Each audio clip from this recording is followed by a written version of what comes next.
Pero pag inisip mo pala, ang lalim ng dahilan na yun. No excuses. Simple word. Hindi mo alam yung simple word na yun, yung pala ang magbabago ng buhay mo.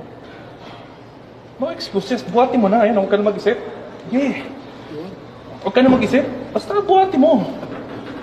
Sige, nahirapan ka. Sige, buhatin mo. Kasumuka ka. Hanggang sa hindi mo kaya. Yan, mamaya ka na magpahinga. Mamaya ka na mag-isip. Pagtapos na.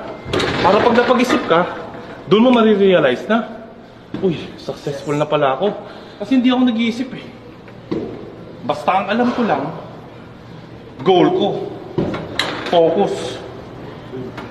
Kahit anong mangyari dito, wala akong pakialam sa inyo.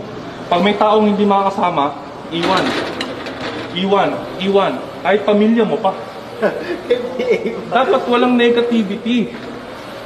Kunin mo yung goal mo. Diba? Wala kang pera, tumigil ka na. Trabaho ka. Diba? Bumagsak ka, ulitin mo.